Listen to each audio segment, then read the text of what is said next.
Muchísimas gracias a todos los aquí presentes y por compartir este momento. Gracias, Susan, por la invitación. Y lo primero que quiero decirles es que hoy tenemos claro que una Argentina mejor es posible, que esa Argentina liberal, pujante y que progresa es posible porque los argentinos han despertado a las ideas de la libertad. En ese sentido, la presentación va a tener 3 líneas, una sobre el diagnóstico en torno a la decadencia argentina,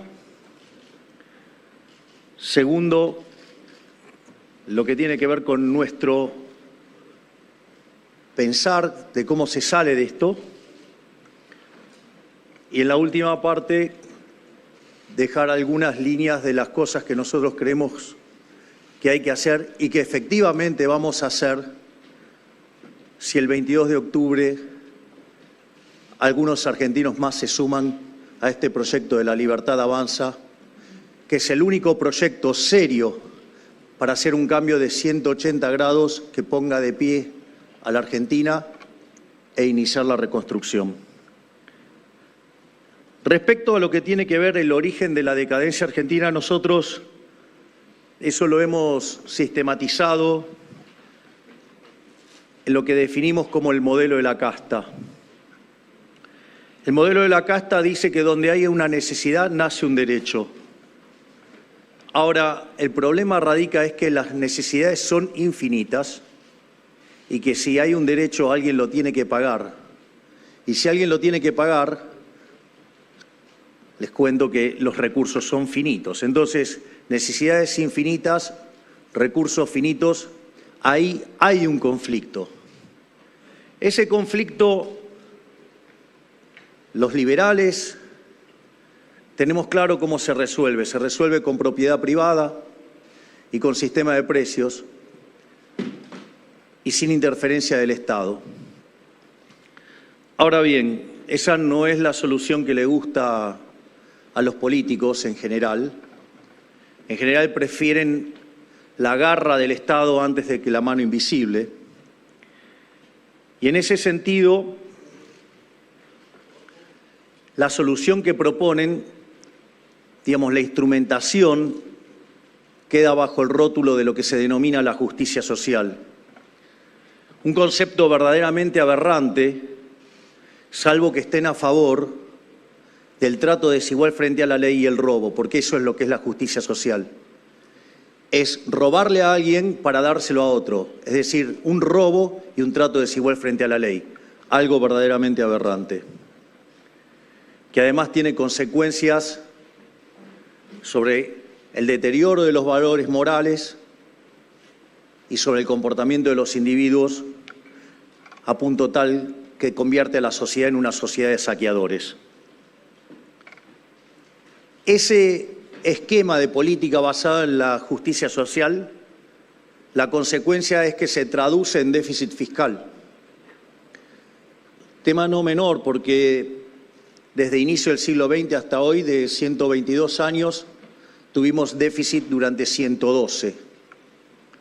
Es más, si seguimos la metodología Cerro-Meloni, Argentina, desde inicio del siglo XX hasta hoy, tuvo 22 crisis, donde de esas 22, 20 tienen como origen el déficit fiscal, que puede ser alto o extravagantemente alto. Y eso además tiene consecuencias sobre la dinámica macroeconómica. En general, lo que suelen hacer los políticos es endeudarse en primer lugar. Algo profundamente inmoral porque implica que la fiesta de hoy se la van a estar haciendo pagar a las generaciones futuras porque la deuda, ¿sí?, son impuestos futuros. Y esos impuestos futuros van a recaer sobre nuestros hijos, sobre nuestros nietos y sobre personas que todavía aún no han nacido y no tienen posibilidad ni siquiera de defenderse con el voto. Por lo tanto, el endeudamiento es una política fuertemente inmoral, política a la que adhieren los socialistas de malos modales y los de buenos modales también, porque también, digamos, le han sido cómplices en votarles presupuestos con déficit. En ese sentido, la contracara es que cuando se acaba el financiamiento, Argentina entra en default. Argentina es el máximo defaulteador serial de la historia moderna. Obviamente que en algún momento, cuando ocurre eso, los políticos, en lugar de dejar de gastar y poner las cuentas en orden, recurren a la máquina de imprimir billetes. Es decir, que terminan generando inflación. Más allá de la estafa que significa el Banco Central, más allá de la estafa que significa la emisión monetaria, el problema de descoordinación macroeconómica que genera es enorme. No solo por el impacto que tienen los precios, que al generar distorsiones hace que se hagan menos inversiones y además en los lugares donde naturalmente quizás no se hicieran. Por lo tanto, eso genera un daño enorme. Pero además genera efectos redistributivos donde termina golpeando los sectores más vulnerables. Por lo tanto, digamos, además genera una sociedad que termina confrontada entre los que se pueden escapar del impuesto inflacionario y los que no.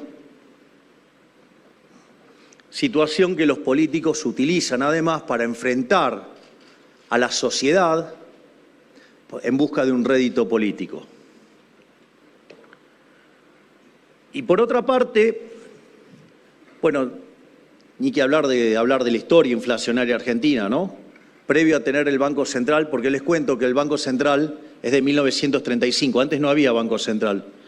Y Argentina había llegado a ser el país más rico del mundo en 1895 y no tenía Banco Central. Digo, un pequeño dato para que aquellos esclavos mentales que no pueden salir de estructuras vetustas que solo sirven para los políticos ladrones, que son cómplices de los políticos ladrones, porque en los últimos 20 años, con el señoriaje, a los argentinos de bien nos robaron 280.000 millones de dólares. Y este gobierno que está ahora, Dios, si se lo puede llamar gobierno o desgobierno, no sé, como ustedes quieran, está pasando los 90.000 millones de dólares. Y si los tomamos en términos anuales, los políticos vía el señoriaje nos roban 25.000 millones de dólares. Por lo tanto, yo quisiera saber, ustedes que son el sector privado, que son los que generan riqueza, ¿por qué admiten una estafa de 25.000 millones de dólares por año a manos de un conjunto de delincuentes? Porque para mí esos delincuentes deberían estar presos. Y cuando ya no queda más que hacer, entonces recurren a la suba de impuestos. Entonces, de hecho hoy Argentina tiene cerca de 170 impuestos. Y les paso un dato, hay 160 que recaudan menos de un punto del PBI todos juntos. Se llaman kioscos. Y que cuando dicen que no se puede hacer, lo que están diciendo es que están defendiendo el kiosco de 160 delincuentes en contra de todos los argentinos de bien, en especial en contra de los que generan riqueza. Naturalmente, este modelo que solo sirve para la casta, donde la casta no solo son los políticos ladrones, sino que también se compone de los empresarios prebendarios, es decir, a aquellos que les gusta hacer negocios con el Estado para tener la vaca atada. También se compone de los sindicalistas que entregan a sus trabajadores en lugar de representar a los trabajadores. Y también se compone de los micrófonos ensobrados y de los profesionales que, aduciendo cierto nivel teórico y sofisticación, son operadores del poder.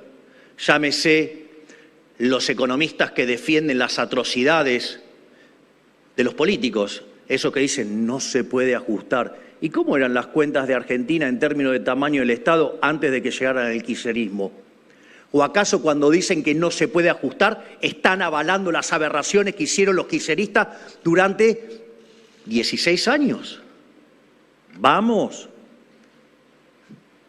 disimulen un poco que son kirchneristas de buenos modales y que les gusta el gasto público porque de ahí roban. Entonces, ese es el modelo de la casta, la de buenos o la de malos modales. Un modelo que lo único que va a hacer es que seamos la villa miseria más grande del mundo, porque arrancamos el siglo XX siendo el país más rico del mundo. Hoy estamos al tipo de cambio paralelo 140, 45% de pobres. Y lo más doloroso, en el país que produce alimentos para 400 millones de seres humanos, con una presión fiscal en el campo del 70%, el Estado se lleva el alimento de 280 millones de seres humanos y hay 5 millones de argentinos que no le alcanza para comer. Entonces que me vengan y me expliquen que de esto se sale con Estado presente, porque en realidad lo único que hizo el Estado presente es hundirnos en esta miseria. En ese sentido, nosotros proponemos un verdadero cambio. El verdadero cambio de verdad. Nosotros venimos a dar un cambio de 180 grados, que dicho en 3 generaciones da 540 y todos saben qué significa. Le mando saludos.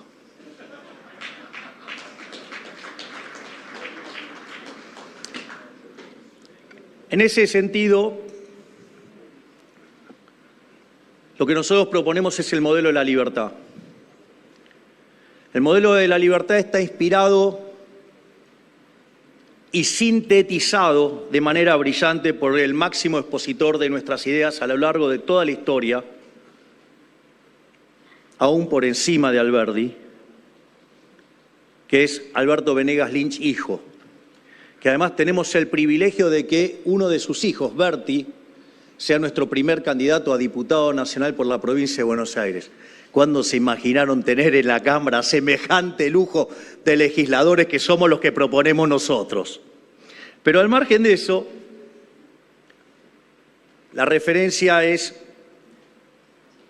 que se define al liberalismo como el respeto irrestricto del proyecto de vida del prójimo, basado en el principio de no agresión y en defensa del derecho a la vida, a la libertad y a la propiedad, cuyas instituciones son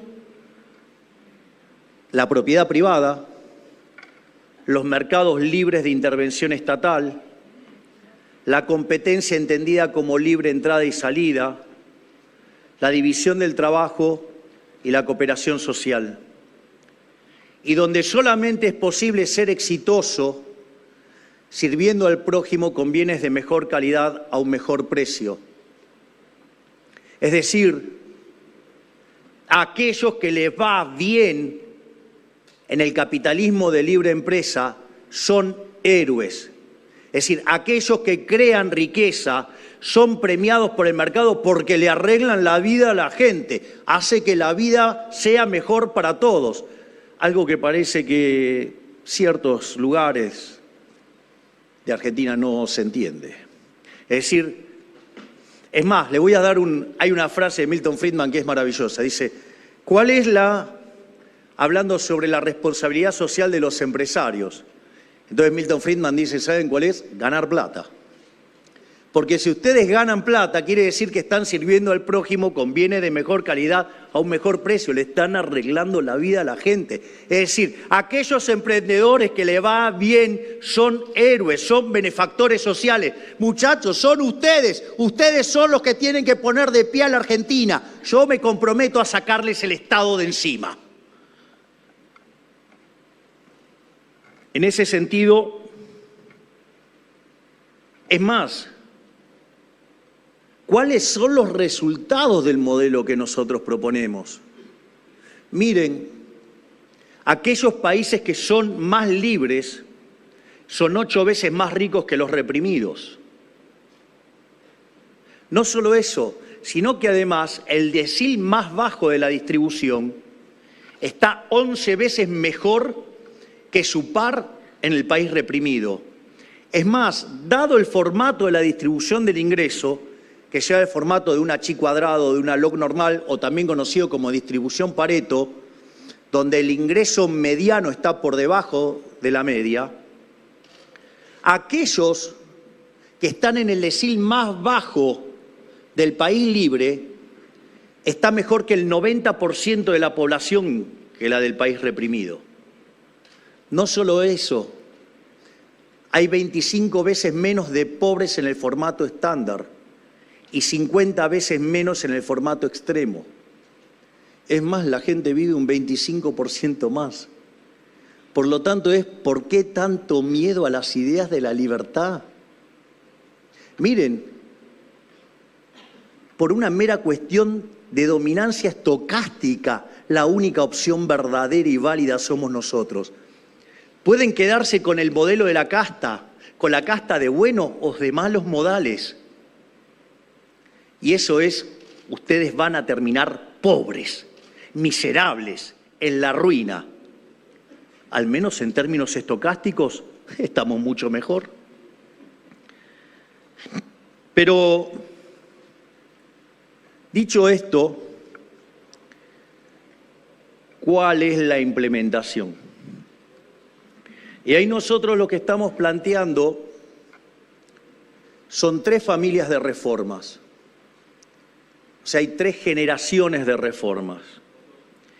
Y esto es un programa pensado en un lapso de que podría oscilar entre 35 y 50 años.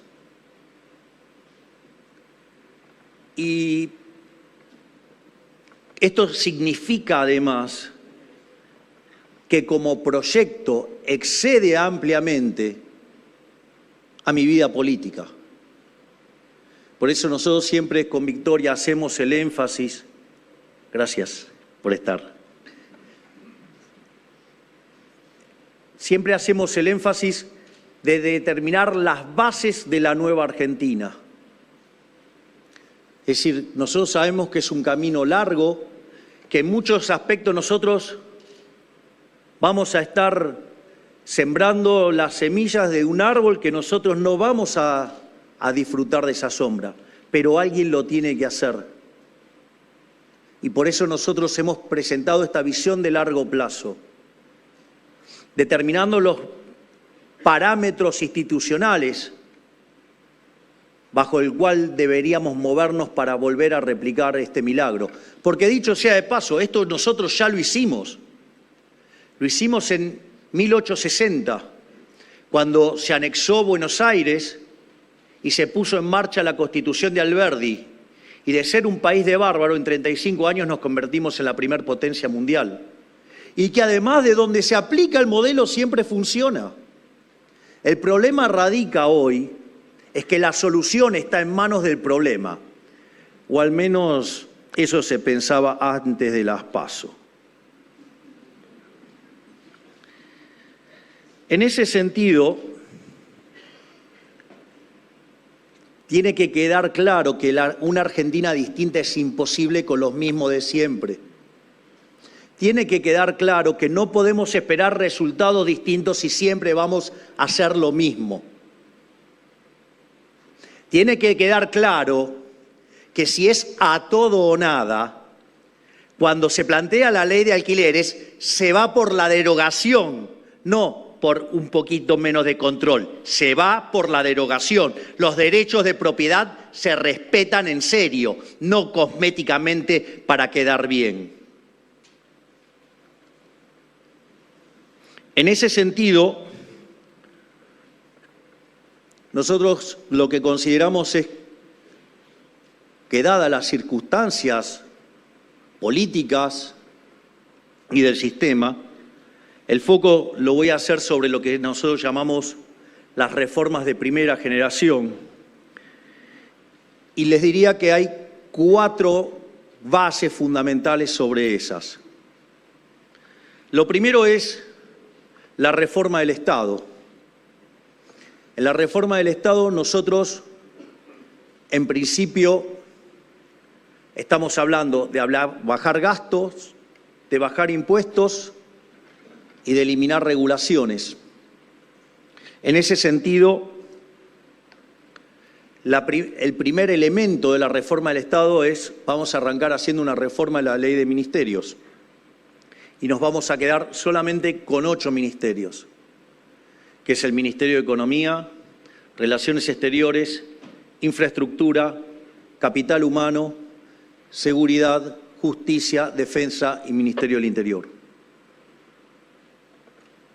En ese sentido, también quiero aclarar que hay algo revolucionario en nuestro programa que tiene que ver con esto del Ministerio de Capital Humano. Cuando ustedes miran la evidencia empírica a lo largo de la historia de la humanidad, el gran crecimiento económico que tiene el mundo empieza en el siglo XIX. Durante el siglo XIX el elemento fundamental para el crecimiento fue mejorar las condiciones de salud, mientras que el motor del siglo XX fue todo lo que tenía que ver con la educación y el aprendizaje en la práctica. 70 puntos porcentuales del crecimiento económico se explican por el capital humano.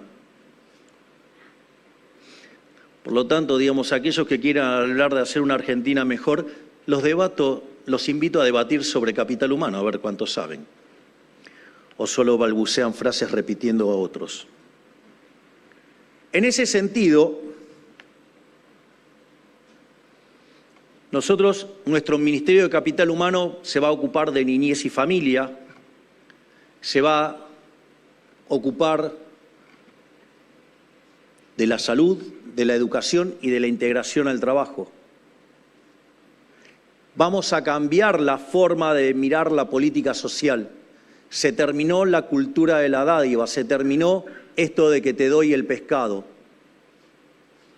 Vamos a formar individuos libres y que puedan vivir del fruto de su trabajo y les vamos a enseñar a pescar.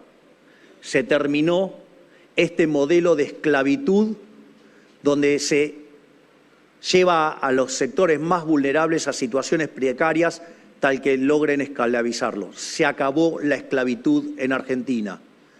Obviamente, un modelo de esclavitud moderno, por lo tanto, vamos a terminar con esa forma de dependencia.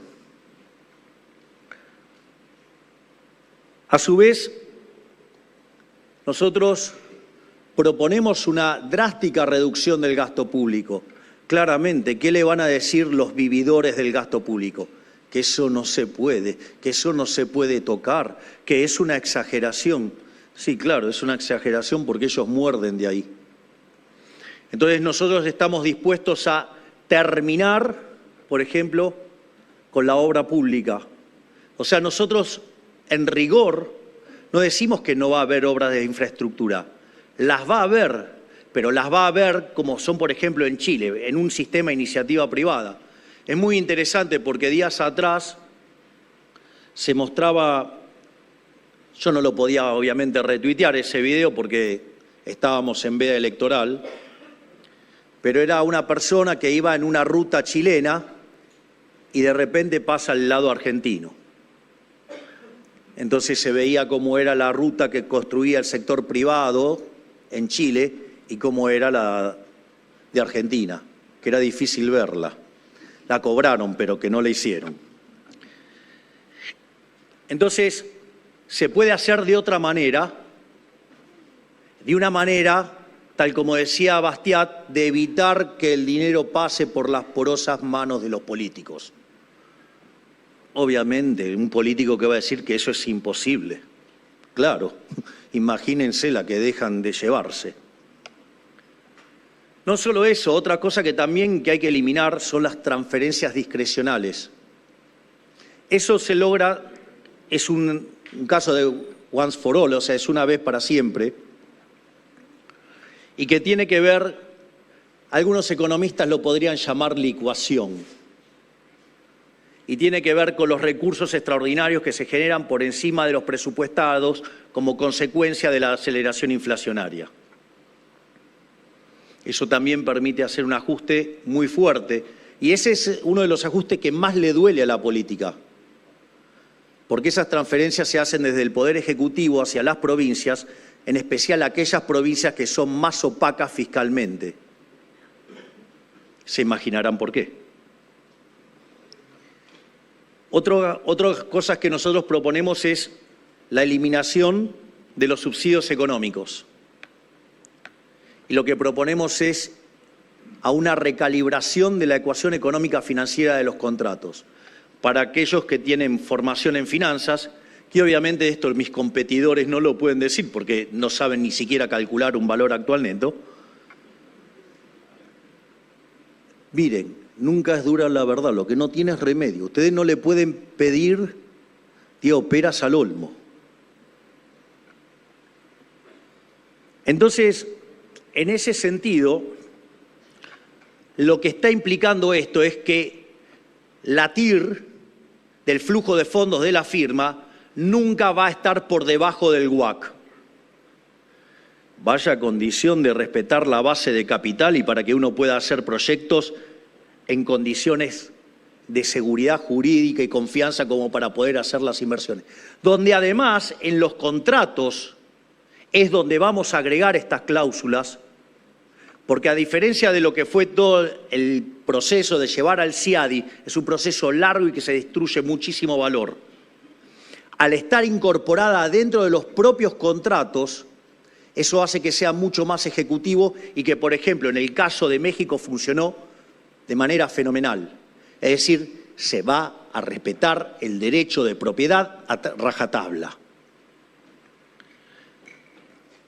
Y obviamente vamos a avanzar en la privatización de las empresas públicas y vamos a intentar terminar dentro de los límites legales con los privilegios que tiene la política en términos de jubilación de privilegio.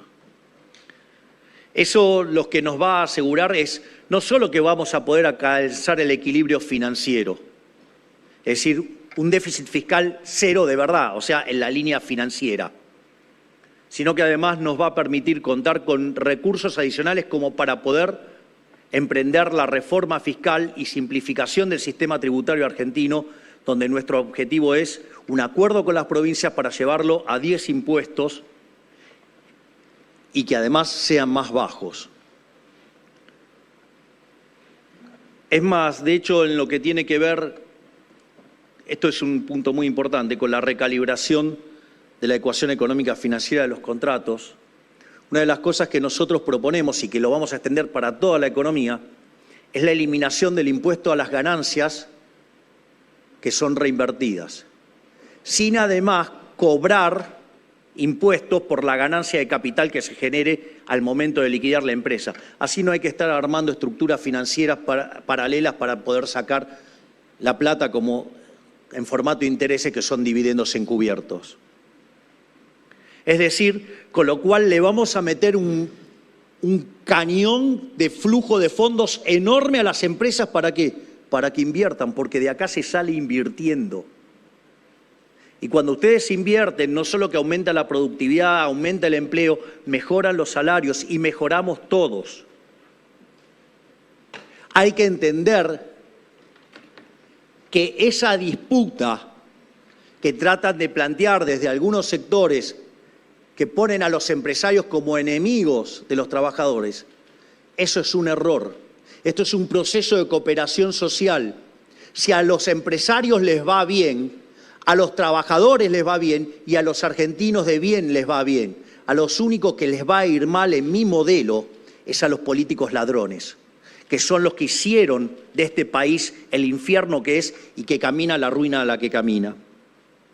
Por eso es imposible una Argentina distinta con los mismos de siempre, con los que tienen privilegios, con los que nunca pisaron el sector privado y se pasaron toda su vida parasitando del Estado. En eso está claro que tengo una ventaja relativa. Pero no solo es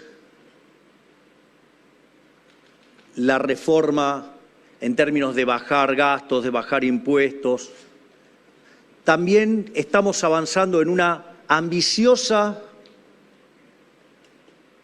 reducción de regulaciones. Entonces, Argentina tiene cerca de 70.000 regulaciones. Bueno, hay que empezar a bajar regulaciones, que es lo que hace que sea imposible hacer negocios también en Argentina. Por otra parte, en paralelo, nosotros proponemos una modernización del mercado laboral. Nosotros tratamos de ir de este sistema cavernícola que tenemos ahora, de usar las regulaciones y las leyes y la presencia del Estado como mecanismos de seguro. Si yo necesito un seguro, voy y contrato un seguro. A ver, lo voy a poner en un término fácil para que se entienda lo que quiero decir. Supongamos que yo soy una persona profundamente aversa al riesgo y tengo muchísimo miedo de salir a la calle cuando manejo, de chocar. Bueno, frente a esa situación yo voy a buscar tener un seguro. Ahora ese seguro, ¿cómo lo puedo hacer? Bueno, me contrato un seguro, puedo ponerme 2 cinturones de seguridad, puedo ponerle doble airbag al auto, le puedo poner el sistema que hace que el motor sea despedido, lo puedo blindar, le puedo poner un chasis para que aun cuando me lo choquen, poder seguir andando. La pregunta es, si yo hago eso, ¿a quién perjudico? A nadie, es mi decisión. Mi aversión al riesgo la arreglo ¿con qué? Con mi bolsillo. Ahora bien, podemos ir por el sistema cavernícola argentino. ¿Cómo sería el sistema cavernícola argentino? Bueno, como en realidad yo tengo tanto miedo, lo que hago es lleno de regulaciones a todo el mundo para que nadie pueda salir a la calle cuando yo salgo. Está claro que es una estupidez. Bueno, es lo que se ha hecho sistemáticamente en Argentina. Por lo tanto, la modernización laboral implica salir de ese sistema precámbrico y, si yo necesito asegurarme, ir por un seguro, no estar reventándole la vida al resto de los argentinos para que yo me sienta seguro, lo cual es aberrante. Va contra el derecho de propiedad, va contra la libertad. ¿Qué parte no se entiende? Esto lo que hace es que, en principio, miren, les aviso, hay un negocio grande, porque hoy el mercado laboral formal son 6 millones de personas, que está clavado ahí desde el año 2011. Y afuera hay 8 millones en el informal, al margen de todo lo que se maquilla como empleado público, como monotributo social y demás. Esto quiere decir que, en principio, hay una oportunidad enorme para crear un mercado de seguros de 8 millones de personas y que seguramente por lo menos 2 actores van a tener que ver que ahí hay una posibilidad de negocio enorme. Y eso lo que va a hacer es que la señal de precios esté limpia. Y si a eso lo complementamos bajándole las multas de los juicios, la situación del mercado laboral es muy importante. ¿Y esto por qué también es importante? Porque tiene que ver con una de las reformas de segunda generación, que es la del sistema previsional. Porque fíjense que si el mercado laboral de 6 millones lo llevamos a 14 millones, si además esta es una economía que va a tener fuerte crecimiento económico por el tipo de reformas que impulsamos, si además hay un aumento de la productividad que además se traduce en un aumento de salarios reales, más los efectos positivos que va a generar la estabilización en el plano monetario, esto significa que además, dada toda la mejora de los salarios reales, también va a haber ¿qué? Un incremento de la PEA. Y todos esos son los key value drivers ¿de qué? Del sistema previsional. Motivo por el cual en las reformas de segunda generación va a ser posible reformar el sistema previsional, pero sin vulnerar derechos. ¿Qué piedras van a tener? ¿Qué piedras van a tirar si no hay nadie perdiendo y están todos ganando? Lo que sucede es que para evitar las piedras hay que poner cerebro y menos eslogans baratos. Entonces, eso tiene que ver con el mercado laboral. Una vez que entonces seamos competitivos en el plano fiscal, una vez que somos competitivos en el plano laboral, Argentina va a estar en condiciones de ser competitivo, por lo tanto vamos a poder abrir unilateralmente al mundo y tener y disfrutar los beneficios del comercio internacional. Que dicho sea de paso, también tenemos una política internacional. Nuestra política internacional, salvo que haya algún reparo, el cual estoy dispuesto a escucharlo, nosotros somos defensores de la paz, somos defensores del libre comercio, somos defensores de la democracia y sobre todas las cosas somos defensores de la libertad. Y eso implica un claro alineamiento en términos de geopolítica. Nuestro alineamiento de geopolítica es Estados Unidos e Israel. Esa es nuestra política internacional. Nosotros no nos vamos a alinear con comunistas. Y a diferencia de las mentiras que tratan de establecer desde Juntos por el Cambio y desde los medios de comunicación afines que responden a sus cajas,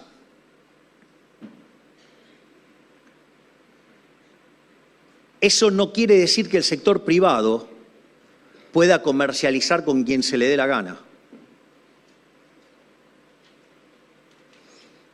Una cuestión es la geopolítica, que eso es función del Estado, sí, y tenemos un claro alineamiento con eso.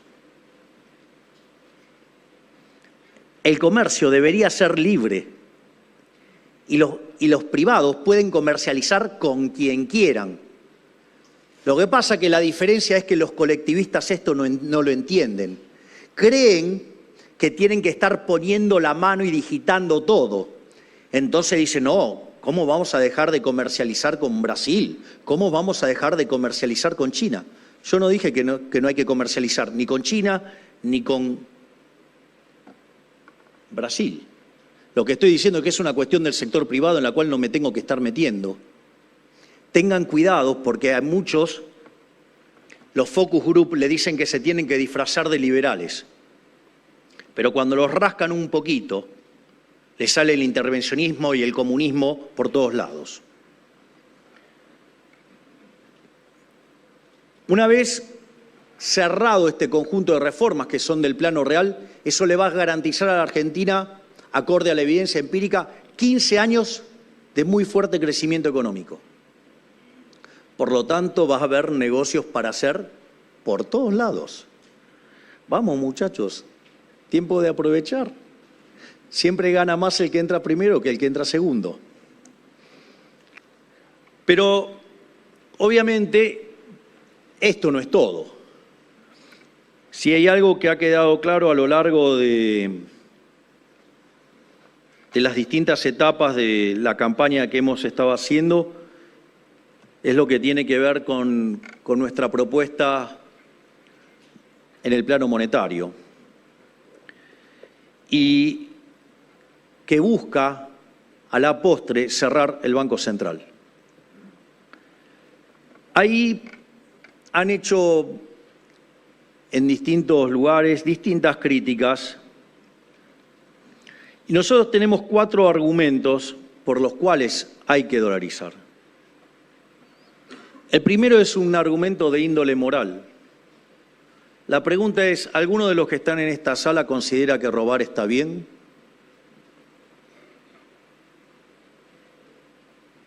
¿Alguien considera que robar está bien? Bien, entonces, ¿por qué le vamos a permitir que el Estado nos robe con el señoriaje 25.000 millones de dólares por año? ¿Por qué tenemos que permitir que el Estado nos robe 25.000 millones de dólares por año con el señoriaje?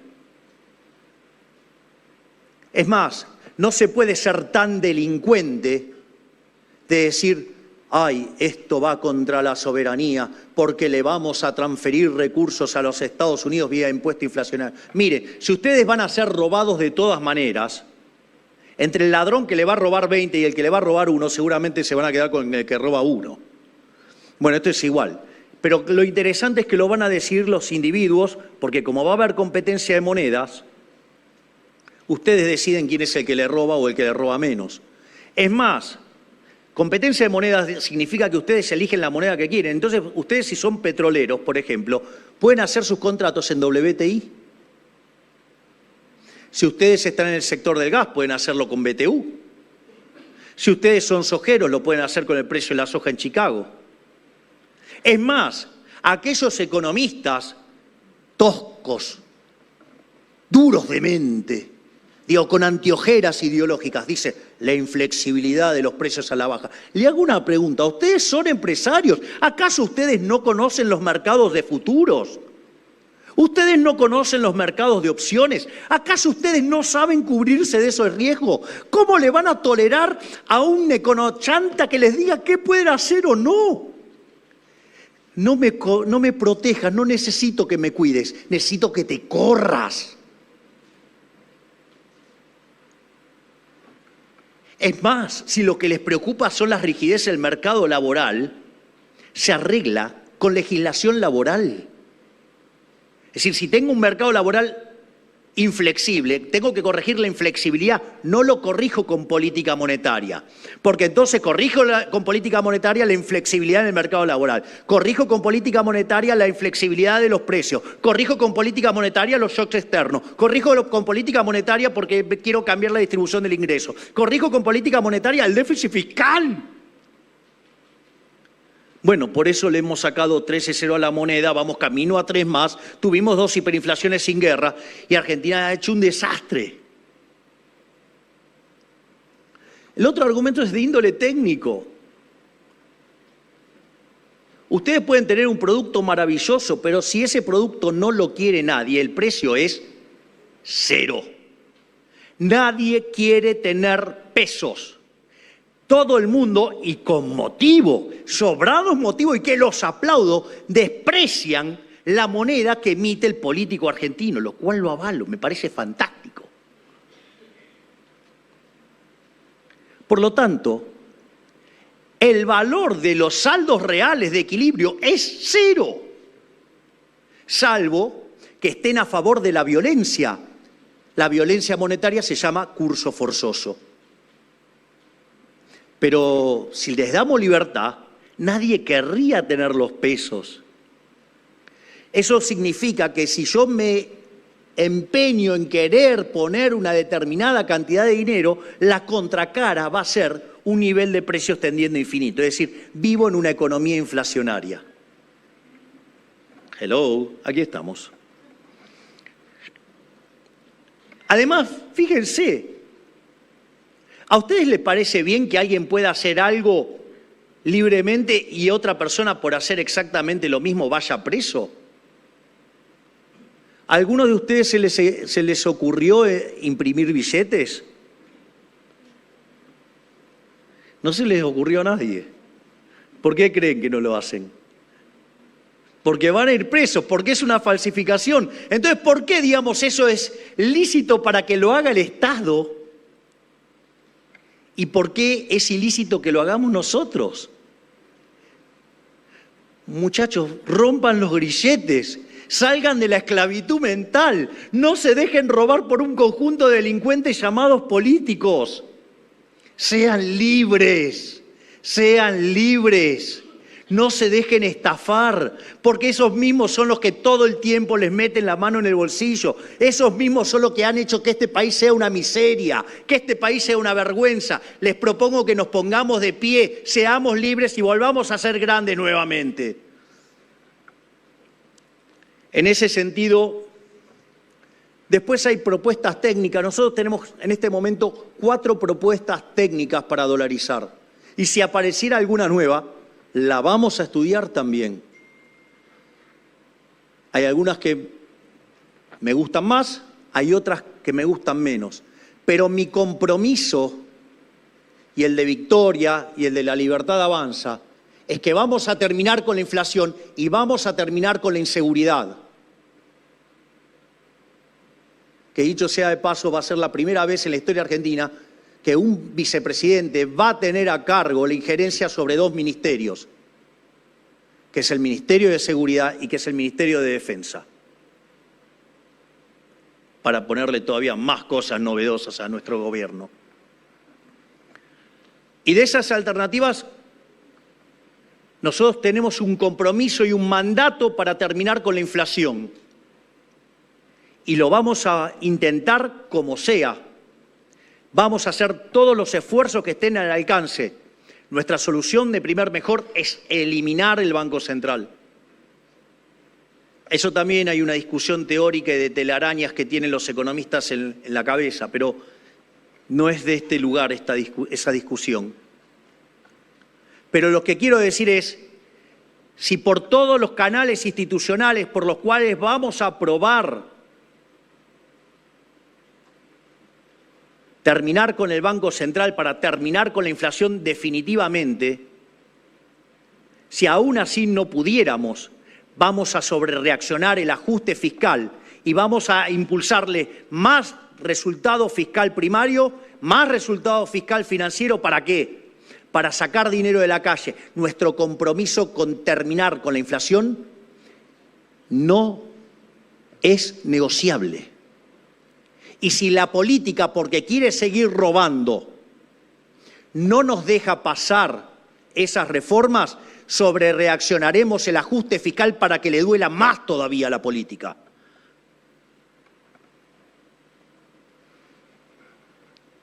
Por lo tanto, de hecho la pregunta es, ¿por qué no lo dejan pasar los políticos? Justamente por esto.